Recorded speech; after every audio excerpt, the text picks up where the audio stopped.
A paz do Senhor a todos nossos irmãos e amigos em Cristo Jesus. Que Deus possa abençoar a tua vida, o teu lar. Quero agradecer a você que está ligadinho aí na nossa programação, descobrindo os enigmas da Bíblia. Desde já agradeço, como sempre faço nos programas, a você que está se inscrevendo no canal do YouTube, escatologiadoadão@gmail.com. Você que está deixando aí seus comentários, muito obrigado a você, que Deus abençoe a sua vida. E também agradecer a você que está compartilhando os vídeos através aí do Facebook, do Twitter. Não deixe de compartilhar, porque eu sempre digo, quando você compartilha com alguém, com seus amigos, estes com certeza irão compartilhar com outras pessoas. E assim o conhecimento da verdade, o conhecimento da palavra de Deus, ele vai chegar em muitos lares e por que não dizer no Brasil e no mundo? Porque hoje estamos vivendo em dias muito difíceis e as pessoas precisam cada vez mais se aproximar de Deus, porque o contrário que está acontecendo, o mundo está em decadência. E eu e você não podemos ficar de braços cruzados.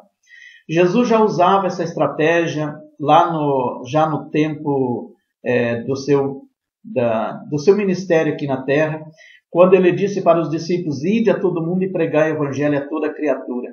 Eu sempre digo que eu não posso ir no mundo inteiro, você não pode ir, mas nós podemos fazer algo muito melhor ainda do que os discípulos fizeram na época, porque naquele tempo não tinha internet, naquele tempo não tinha telefone, não tinha televisão, não tinha rádio, não tinha avião para ele se locomover.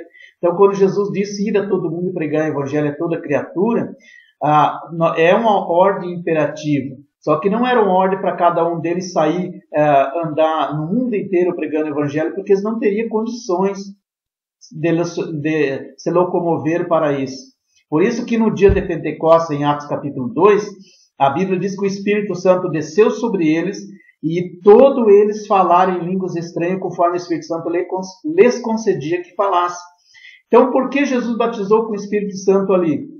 Jesus batizou com o Espírito Santo eles, lhe dando uma língua, um idioma estrangeiro que eles nunca tinham falado, para eles poderem então evangelizar as nações ali presentes, as nações vizinhas.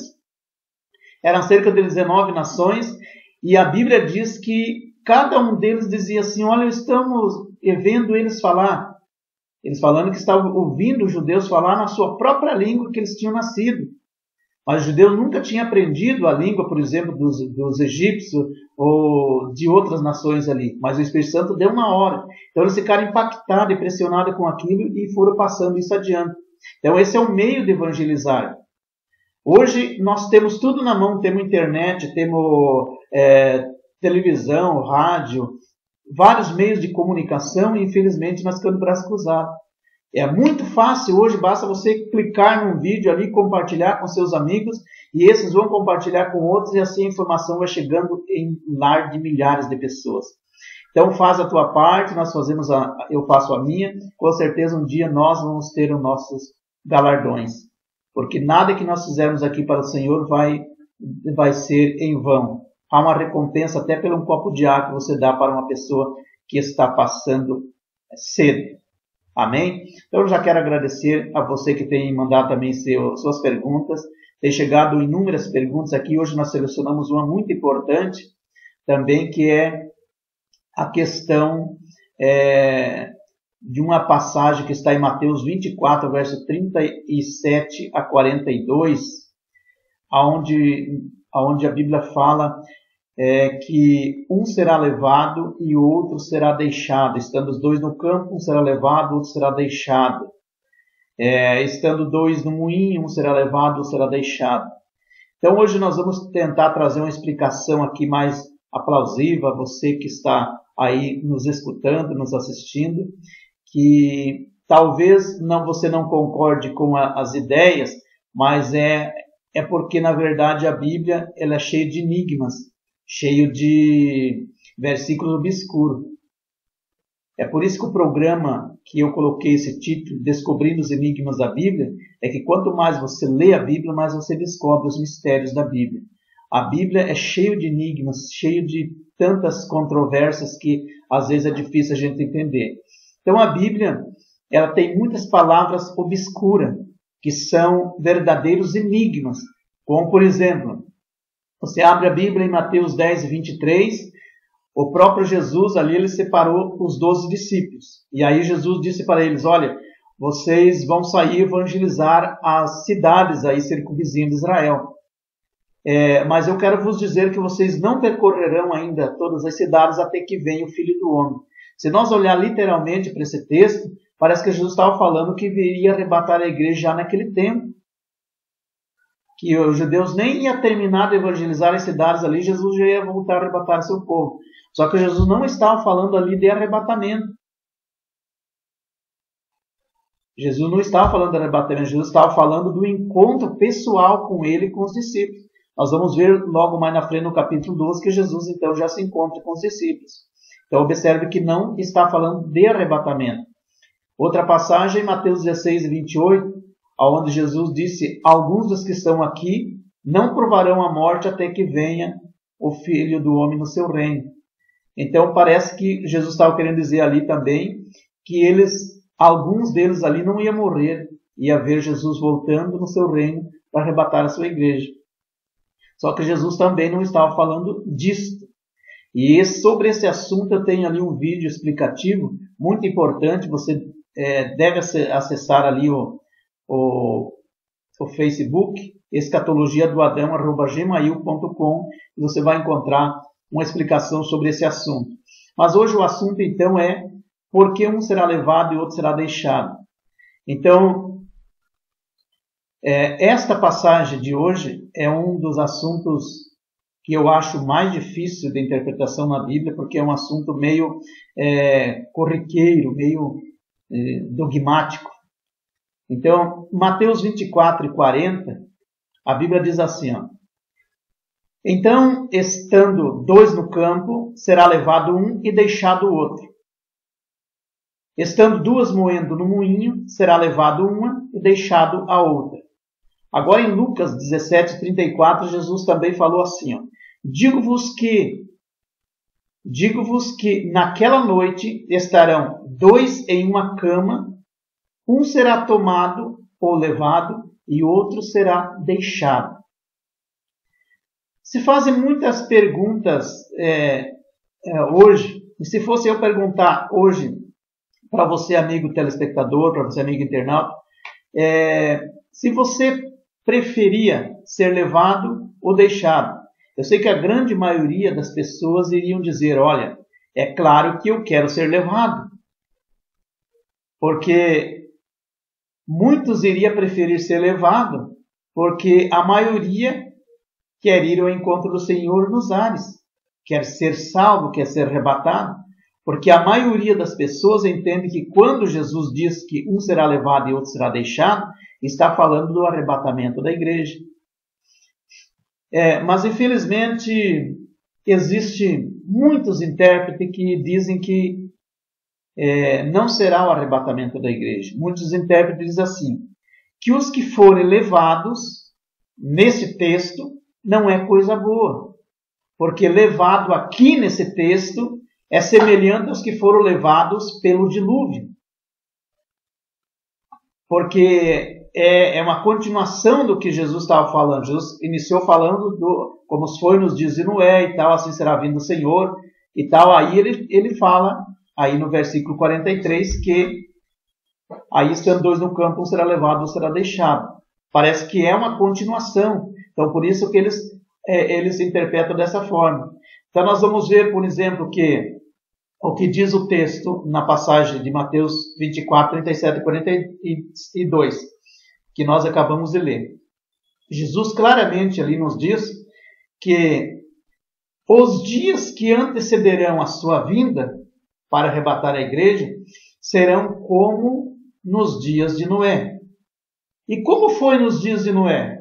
Como que era naquele tempo? Assim será também a vinda do Filho do Homem. Portanto, assim como nos dias de Noé, diz a Bíblia, como nos dias anteriores, eles comiam, bebiam, davam-se em casamento, até o dia em que não entram na arca, e não perceberam até que veio o dilúvio e o levou a todos. Então, segundo esses intérpretes, ser levado aqui não é ser salvo, ser arrebatado, e sim destruído, como foram no dilúvio. Porque veja que a Bíblia diz ali, e não perceberam até que veio o dilúvio e os levou a todos. Então, esse levar não é ser arrebatado, é ser destruído. É a mesma coisa que, tipo assim, Jesus veio hoje e uns subiram com Jesus e outros foram levados para a perdição ou para a grande tribulação. Então, mais ou menos essa é a ideia deles. Mas, todavia, eu particularmente, eu entendo o contrário. Eu entendo que, neste contexto, que Jesus estava falando antes sobre o dilúvio, e depois vem falando sobre essa passagem, nesse contexto, os levados aqui seja os salvos e não os condenados. Pois no versículo 43 de Mateus 24, diz, por isso estáis vos apercebido também, porque o Filho do Homem há de vir a hora que não penseis. Quando Jesus falou, estáis apercebidos também, ele estava querendo dizer então que ele estava falando de que existiu alguma pessoa que estava apercebida. Quando ele diz também, ele está falando de alguém que ficou apercebido no tempo do dilúvio e não pereceu. Então, quem foi essa pessoa? Foi Noé. Noé estava percebido, estava vigiando e não pereceu como os demais pereceram. Ou seja, não foi levado pelas águas do dilúvio, mas ficou na arca. E aí foi salvo. Então, eu entendo o seguinte, que levados aqui nessa passagem de Mateus 24, 43, onde diz um será levado ou será deixado, não seja literal. É apenas uma comparação de pessoas que vivem despreocupados hoje com o reino de Deus, porque aqui nesse texto não está falando só de duas pessoas literais. No meu entender, é apenas uma figura de linguagem. Quando diz duas pessoas estarão no campo, ou duas no moinho, duas na cama, um será levado, será deixado, é apenas uma figura de linguagem, não é literal.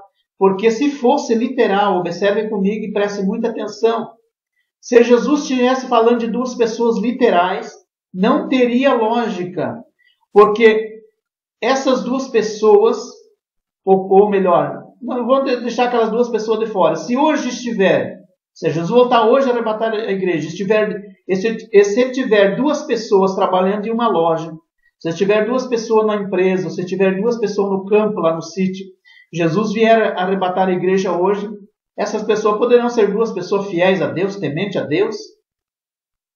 De repente não é uma pessoa bem crente e a outra desviada. Pode ser duas pessoas bem crentes. E aí não teria lógica Jesus levar uma pessoa e deixar a outra. Então não é literal. Porque se fosse literal não teria lógica. Não teria lógica. Com certeza Jesus viria e arrebataria as duas pessoas. Porque Jesus, quando vier, ele vai arrebatar as pessoas que estiverem preparadas. E não vai levar só uma pessoa de onde estiver duas juntas. Seria até um absurdo isso. Pois as duas estariam preparadas e para que Jesus ia levar um e deixar outro? Porque elas são fiéis, elas perseveraram. E se pensarmos assim, dessa forma, também nós estaríamos fazendo uma divisão. Nós estaríamos imaginando que Jesus ia voltar para levar só 50%. Só 50% seria salvo. Por sinal, até surgiu um hino de uma dupla muito famosa, uns anos atrás aí, que o hino dizia assim, é só 50% que vai morar no porvir. Então, esse hino não está correto porque não é 50%. Quando Jesus fala das 10 virgens também ali, que eram 10 virgens, 5 prudentes e 5 loucas, e a Bíblia diz que as 10 tinham óleo em suas lâmpadas, e as 10 estavam esperando o noivo, as 10 eram crentes, ou naquela parábola ali apenas um cortejo, aquelas que na verdade estavam se preparando ali para estar no cortejo com o noivo, mas as 10 tinham óleo nas suas lâmpadas, só que como as lâmpadas ficaram acesas, o óleo foi se queimando. E aí o noivo tardou, e quando elas perceberam que o noivo estava chegando, as prudentes, que eram mais inteligentes, tinham levado o óleo de reserva. E elas só completaram a lâmpada e saíram ao encontro do noivo. Quando as loucas olharam para as lâmpadas, a lâmpada já estava se apagando, porque ficou muito tempo acesa. E aí quando foram para procurar o óleo para colocar nas lamparinas, elas não tinham levado.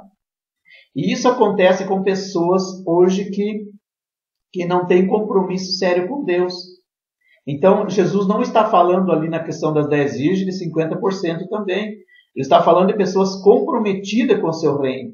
De pessoas que estão servindo a Ele, esperando a qualquer momento Ele voltar. Então, ela está preparada, está precavida. Por isso que Jesus disse nessa passagem de Mateus, portanto, ficai-vos apercebidos. Noé estava apercebido e não pereceu. Agora, os que ficarem desapercebidos hoje, eles voltar também vai ficar. E não importa se tiver 1, 2 ou 10 ou milhões de pessoas reunidas. Vai ficar. Jesus vai vir buscar as pessoas escolhidas. Então não é assim. Os salvos, a Bíblia diz que serão como a areia da praia. Serão uma grande multidão que quase não se dá para contar. Então eu creio que nesta passagem está falando de qualidade, não de quantidade. E nem esteja comparando também com os levados do dilúvio. É apenas uma figura de linguagem para explicar uma verdade. Que ele quer, na verdade, que a pessoa seja comprometida com ele. Que creia nele. E não que seja iguais àquelas pessoas que estavam vivendo no tempo do dilúvio. Aqueles que não deram ouvido à pregação de Noé. Porque os que pereceram nesse contexto que nós vemos, no dilúvio, foram pessoas sem compromisso com Deus. Jesus aqui está, então, a nos dizer que a humanidade daquele tempo, do tempo de Noé, estava muito envolvida com as coisas deste mundo. Eles estavam despreocupados com a palavra de Deus, ou em conhecer melhor a Deus, estavam só envolvidos com as coisas daqui. Eles casavam, davam-se em casamento, sem se preocupar com a sua salvação, sem se preocupar com a vida eterna. Viviam só preocupados com o dia a dia. Eles não davam lugar para que Deus morasse na sua vida. Então, veja que a realidade desse povo era muito diferente. Então, a pessoa tem que dar primazia para Deus em tudo na sua vida. E o que sucedeu com essas pessoas? Eles foram levados pelas águas do dilúvio. Eles foram levados para a morte, para a destruição. Então, embora o dilúvio mencione a palavra levados aqui, levado pelas águas, conforme está no verso 39, mas no verso 40, 43, os levados aqui são levados, ou seja, serão os salvos, e não os que, comparando com os que pereceram. Não é a mesma coisa. Assim, é uma figura de linguagem que então está falando de pessoas comprometidas com o reino de Deus, porque no verso 43 ele diz, estais apercebidos. Então, note que não tem nada a ver com o que essas pessoas aí estão dizendo que é levado para a destruição, que não tem nada a ver. Ali uma figura de linguagem explicando realmente como será a vinda de Jesus, que pegarão muitas pessoas desaprevenidas porque não estão percebidos, não estão apercebidos, estão desatentos. Então o argumento desses intérpretes é que os que foram levados nessa passagem sejam condenados. Mas não é assim, eu creio. Observe que, se nós olharmos no contexto geral, Porque o que é um contexto? O contexto são versículos anteriores e versículos posteriores. Nos versículos anteriores está falando do dilúvio, que os que foram levados ali pereceram. Depois nós temos essa passagem que não será levado ou será deixado, e aí mais na frente, no versículo 48 e 51, no mesmo contexto, Jesus fala de um mau servo que não vigiava. Então a mensagem é exatamente a mesma. O mau servo passava o seu tempo todo despreocupadamente, comia também, bebia, não estava nem aí, despreocupado com o reino de Deus. Então a semelhança do tempo de Noé é uma semelhança muito grande com esse mau servo. Então aqui nessa passagem também diz que este será levado, está falando do mau servo, que esse mau servo será levado para o lugar onde haverá pranto e ranger de dentro. Jesus não vai usar de misericórdia. Então, embora ser levado nesses dois exemplos que lemos, nesse contexto, seja o juízo e morte, mas Noé estava apercebido e entrou na arca. O que eu quero te dizer é que nós, hoje, temos que estar apercebidos. Então, para encerrar, eu entendo que, nesta passagem, eu explico mais uma vez, nessa passagem, de onde Jesus fala, um levado e outro deixado, esteja falando de qualidade, de compromisso com Ele, de pessoas que estão apercebidas, atentas, e não de 50% ou levados à destruição. São salvos mesmo, mas aqueles que estiverem atentos à vinda de Jesus. Amém? Eu quero agradecer a você que mais uma vez deu atenção aí ao nosso estudo, que está aí compartilhando os vídeos, está deixando seus comentários. Não deixe de compartilhar. E se tiver dúvida, não deixe também de enviar a sua pergunta. Nós teremos aqui, na medida possível, respondendo as perguntas de nossos irmãos e amigos internautas. Muito obrigado a você, que Deus abençoe a tua vida e o teu lar. É o que eu desejo em nome de Jesus.